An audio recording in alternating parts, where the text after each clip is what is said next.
Welcome back. देखिए, हम लोग झारखंड पीजीटी एग्ज़ाम 2023 को लेकर के बात करेंगे।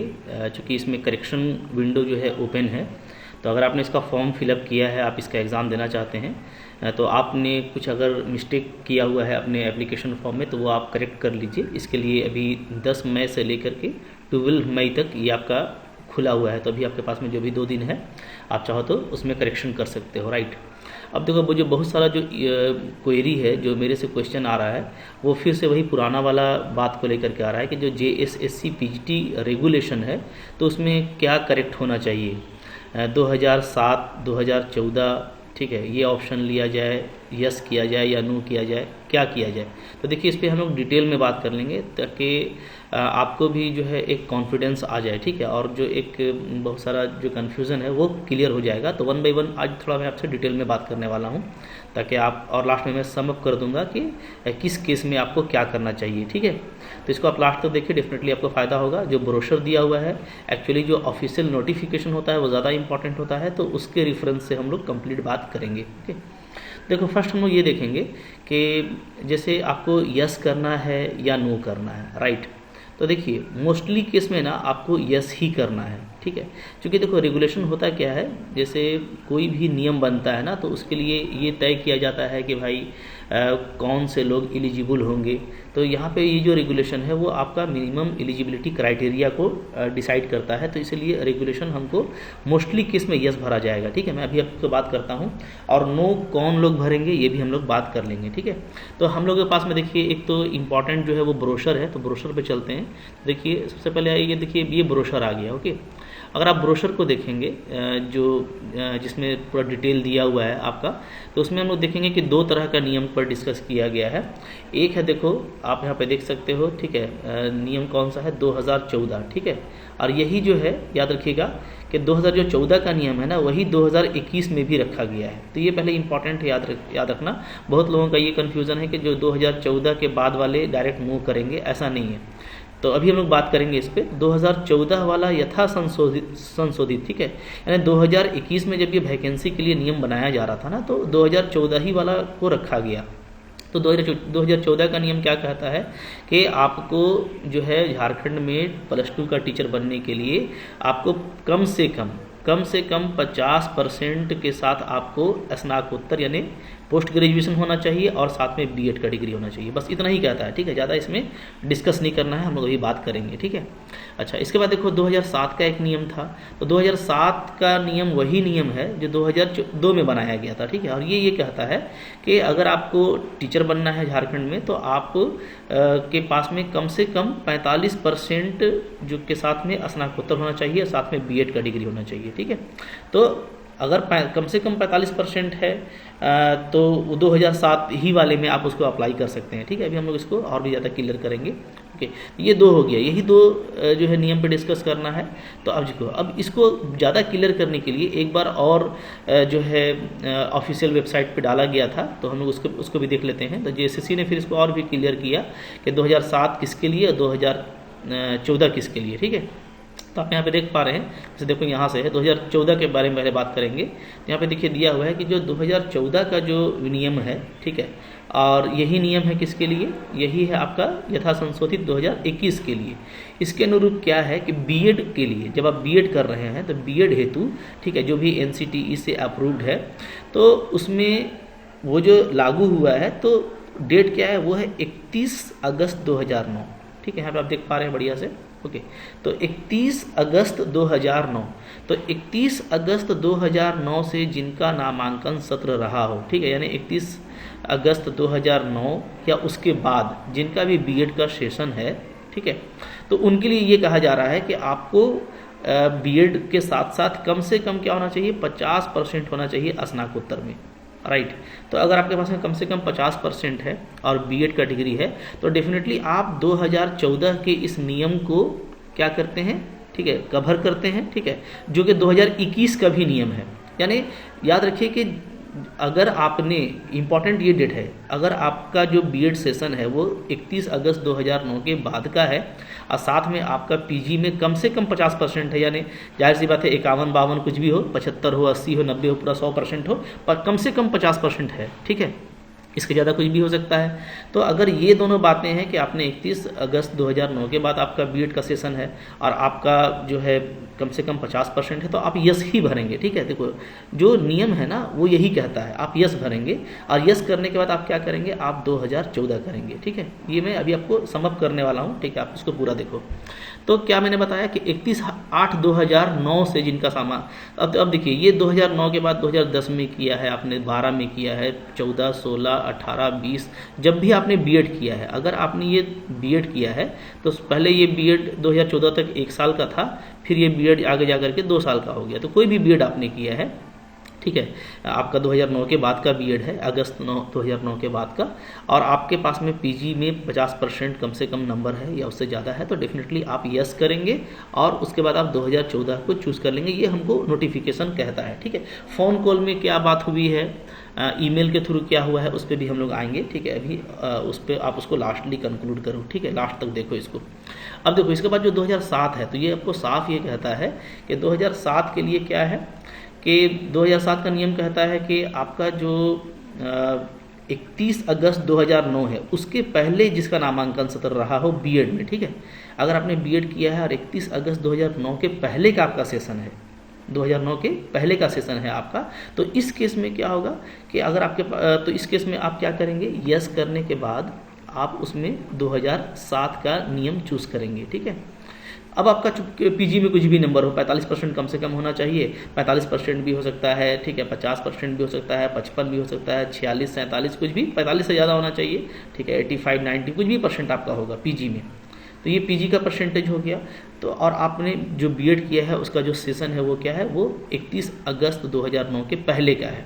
ठीक है, चाहे कितने भी पहले का हो या 31 अगस्त 2009 का, तो आपका एज के हिसाब से तो आप उसके इसमें यस और 2007 करेंगे। ठीक है, अब देखो नो कौन करेंगे तो वो भी मैं आपको बता देता हूँ।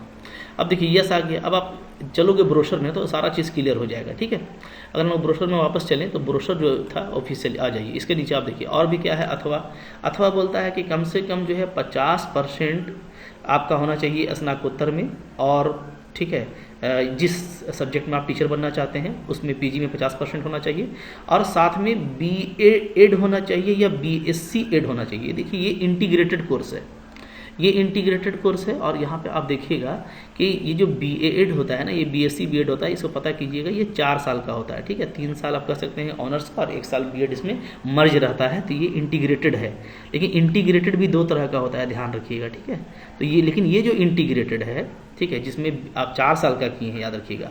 तो अगर आप 4 साल वाला किए हैं, ठीक है, 4 साल वाला अगर आप इंटीग्रेटेड किए हैं और आपने साथ में पीजी किया हुआ है, पीजी में कम से कम देखो वही 50% का मार्क्स, तो यहाँ पर 4 इयर्स इंटीग्रेटेड क्या हो गया, बीएससी एड हो गया, याद रखिएगा। ठीक है, ये बीएड पूरा नहीं है, हाँ, बीएससी एड है या तो बीए एड है, और साथ में क्या है पीजी है आपका, वो है क्या, एटलीस्ट 50% मार्क्स से।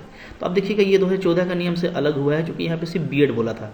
एक्चुअली जो नियम है उसमें हूबहू वर्ड भी मिलना चाहिए, तो यहाँ पे बीएड था और पीजी कम से कम 50% के साथ में था, तो ये 2014 में या 2007 में नहीं आता। तो इस केस में आप क्या करेंगे, आप नो करेंगे। ठीक है, इसी तरीके से यहाँ पे देखो, अगर आपने 3 साल का, यहाँ पे देखिए 3 साल का साफ साफ लिखा है, 3 साल का अगर एकीकृत बीएड किया हुआ है या एमएड किया हुआ है, तो अगर 3 साल का किया हुआ है तो उस केस में फिर आपको पीजी में कम से कम 55% चाहिए।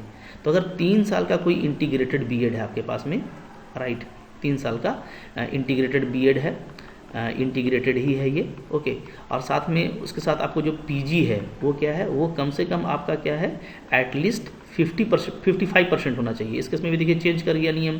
ठीक है, यहाँ पे 55% डाल दिया है, और यहाँ पे तो आपका बीएड है लेकिन वो एकीकृत 3 साल का है, तो ये भी अब पूरी 2014 के हिसाब से लिखा हुआ नहीं है, तो इसमें भी कि आप नो डालेंगे। ठीक है, तो यानी जो इंटीग्रेटेड वाला होगा उसमें आप नो डालेंगे। तो अब हम लोग देखिए यहाँ पे कंक्लूड कर लेते हैं। अब फ़ोन कॉल और जो ईमेल से आप लोगों ने पूछा उस पर भी बात कर लेंगे। ठीक है, तो देखो कंक्लूजन ये है यहाँ पे कि मैंने आपको बताया कि अगर आपका बीएड सेशन अगर कब है, 31 अगस्त 2009 के पहले का है, 31 अगस्त 2009 के पहले का है। ठीक है, तो उस केस में पहले आप ये देख लीजिएगा कि आपका कम से कम पीजी में 45% नंबर होना चाहिए, कुछ भी हो सकता है, 46, 47, 50, 60 कुछ भी उससे ऊपर भी हो सकता है। ठीक है, तो इस केस में आप पहले यस चूज़ कीजिएगा, और यस चूज़ करने के बाद आपको नियम 2007 चूज़ कर लेना है। ठीक है, अब देखो अगर आपका बीएड मैं अभी सिर्फ बीएड की बात कर रहा हूँ, ठीक है। अगर आपका बीएड 31 अगस्त 2009 के बाद का है या उसी दिन का है, एडमिशन का जो सेशन है, ठीक है, जिस दिन आपने एडमिशन लिया उसके बाद का जो सेशन चला, और आपका पीजी में कम से कम 50% नंबर है, ठीक है, अगर ये है तो 2009 के बाद वो 2010 भी हो सकता है, 2012-14 कुछ भी हो सकता है, ठीक है। अब इसमें याद रखिएगा, इसमें जो बीएड है वो 2 साल का बीएड भी हो सकता है, ठीक है, और 1 साल का बीएड भी हो सकता है, ओके। चूँकि 2014 के बाद आप 2 साल का बीएड भी किए हैं, ठीक है, 2014 तक आप 1 साल का बीएड किए हैं, तो अलग अलग बीएड। लेकिन अगर आपका बीएड का डिग्री है, याद रखिएगा, अगर आपको सिर्फ बीएड का डिग्री है, ठीक है, और प्लस आपके पास में पीजी है कम से कम 50% नंबर के साथ, और आपका बीएड का डिग्री है, चाहे 2 साल का हो चाहे 1 साल का हो, और जो भी बीएड का सेशन है वो 31 अगस्त 2009 के बाद का है, तो इस केस में आप क्या करेंगे, यस करेंगे और 2014 चुनेंगे, 2014, ठीक है। ये हो गया बात। अब इसके बाद जो है आपका कि नो कौन करेंगे, तो इसके अलावा जो है, ठीक है, एल्स, इसके अलावा जो है, तो अलावा में कौन कौन आ गए, तो इसमें देखिए, इसमें पीजी आएगा 50% मार्क्स के साथ कम से कम, ठीक है, एटलीस्ट 50% मार्क्स, और साथ में आपका आएगा बीएससी एड या बोलिए BA एड, ये आएगा, ठीक है। तो ये आपका कितना साल का होता है, ये 4 ईयर्स का होता है। तो आप देख लेना कि आपने कौन सा कोर्स किया है। तो अगर ये किया हुआ है तो ये 2014 के अकॉर्डिंग बिल्कुल एग्जैक्टली नहीं आता, तो इसमें नो भरेंगे, ठीक है। इसके अलावा अगर आपका पीजी जो है एटलीस्ट 55% के साथ में है, और साथ में आपने 3 साल का जो है बीएड किया हुआ है, तो ये भी एग्जैक्टली जो है वो बीएड नहीं है, ठीक है, 3 साल वाला है, इंटीग्रेटेड है, तो ये भी आपका क्या हो जाएगा, इसमें केस में भी आप नो भरेंगे, क्योंकि ये एग्जैक्टली फिर 2014 के अकॉर्डिंग नहीं आता, ठीक है। तो जो याद रखिए, जो मेन जो नियम है वो 2014 का नियम है, जो 2021 को भी यथावत रखा गया है, ठीक है। तो 2014 और 2021 के बीच में अगर सिर्फ आपने पीजी और बीएड किया हुआ है, या 2014 से पहले किया है, 2009 के बाद किया है, कोई इशू नहीं है, ठीक है। अगर आपने सिर्फ पीजी और बीएड किया हुआ है, पीजी में कम से कम 50% है और बीएड आपका 1 या 2 साल का है, ठीक है, तो आप उसमें यस करके 2014 को भरेंगे। बात समझ में आ रही है, ठीक है। ये तो बहुत रेयर केस होगा, क्योंकि बहुत कम ही बच्चे होंगे इसमें, ठीक है। तो रेयर वाले में ये आप देख लेना, ठीक। मोस्टली बच्चों के साथ में ये होगा, ठीक है। तो ज़्यादातर बच्चे तो आप देख लेना कि कौन से हैं, ठीक है, आप किस में आते हैं। और जो भी मैंने बता दिया इंटीग्रेटेड वाला कोर्स है, ठीक है, तो उस केस में चूँकि नियम पूरा दिया था नो। अब बहुत लोगों ने फ़ोन कॉल किया, तो देखो फ़ोन कॉल का कोई मतलब नहीं है, वो बाद में कोई नहीं मानेगा, ठीक है। हाँ, अगर आपने जो है मेल किया है, आपने जीमेल किया है, मेल किया है, और मेल से आपको ऑफिशियली जवाब आया है कि नहीं, आप नो कीजिए। कुछ बच्चों का क्वेरी है कि भाई मैंने जो है मतलब कि मेल भी किया है, फ़ोन भी किया है, लिखा है कि मेरा बीएससी 2018 के बाद का है और बीएड भी अभी हाल फिलहाल का है, तो उसको नो करने के लिए बोल दिया, ठीक है। तो लेकिन अगर सिर्फ बीएससी और बीएड है उसका, और फिर पीजी भी है, क्योंकि पीजीटी का जॉब है ये, और पीजी भी है 50% से ज़्यादा पीजी है, तो ऐसे केस में तो अगर वो सिर्फ पीजी और बीएड है, ठीक है, मान लो 2 साल का उसने बीएड किया हुआ है 2021-22 में, और पीजी 2018 में किया था, तो उस केस में भी तो उसके पास पीजी और बीएड का डिग्री है, और पीजी में उसके पास में 2014 के अकॉर्डिंग का नियम अप्लाई हो जाएगा, और उसका बीएड का सेशन 2009 के बाद का है, तो इसलिए उसको यस भरना चाहिए, ठीक है। तो बिल्कुल अकॉर्डिंग टू हम लोग नोटिफिकेशन चलेंगे। तो अगर उसके पास में मेल से ये जवाब आया है तो वो नो भर सकते हैं, मैं आपको बताऊंगा, ठीक है। मैं आपको ज़्यादा कंफ्यूज नहीं करूंगा। जिनको मेल में आया है कि नहीं भाई आप नो भरिए, तो आप वो मेल रखिएगा, और याद रखिए वो ऑफिशियल मेल होना चाहिए उसका, ठीक है, उसका प्रूफ रखिएगा, ताकि आपको फिर बाद में कोई दिक्कत ना हो। तो जिनको आया है वो भर दीजिए, ठीक है, या जो उसी को मानते हुए नो भरना चाहते हैं, अगर वो भरेंगे तो फिर वो उसी मेल का रेफरेंस अपने पास रखें, ठीक है। अदरवाइज जो नोटिफिकेशन कहता है वो मैंने आपको बता दिया, तो इसी के अकॉर्डिंग आप काम कीजिए और बिंदास रहिए। मैं लास्टली ये बोलूँगा कि देखो एग्ज़ाम इंपॉर्टेंट है, एग्ज़ाम आपको क्लियर करना है, एग्ज़ाम क्लियर कीजिए, ठीक है। अगर बाय द वे ये 2014 और 9 में कोई कन्फ्यूज़न हुआ, मैं आपको बता रहा हूँ, तो वो बिल्कुल जो है बिल्कुल उसको छोटी गलती कही जाएगी, ठीक है, उस पर बहुत जाके विवाद नहीं होगा, जो कि बहुत ज़्यादा क्लैरिटी JSSC भी इसको लेकर के नहीं किया कि यस कब करना चाहिए, नो कब करना चाहिए, ठीक है। तो फिर भी लेकिन जो है नोटिफिकेशन में वो मैंने आपको बता दिया, तो आई होप आपको ये फ्रूटफुल रहा होगा। अच्छा लगा तो लाइक कीजिएगा, चैनल पर है सब्सक्राइब कीजिए, पढ़ते रहिए। और लास्टली मैं आपको यही बोलूँगा कि अपने कोर्स की तैयारी कीजिए, उसमें स्पेशली आप जो मेन आपका पेपर है उसकी तैयारी कीजिए, ठीक है। और मेरे वीडियो से भी आप अपडेट रह सकते हैं, उसमें भी मैं कुछ दिनों के बाद आपको हर तरह की स्ट्रैटेजी बताऊँगा, कॉमन पेपर कैसे तैयार करना उसको भी बताएंगे, तो आप इसको सब्सक्राइब करके डेफिनेटली आपके लिए काफ़ी बेनिफिशियल रहेगा। और अगर आप मैथमेटिक्स की तैयारी कर रहे हैं तो उसके लिए आप मेरा एप्लीकेशन डाउनलोड कर सकते हैं, काफ़ी कुछ है वहाँ पे सिस्टमेटिक लर्निंग कर सकते हैं। Best of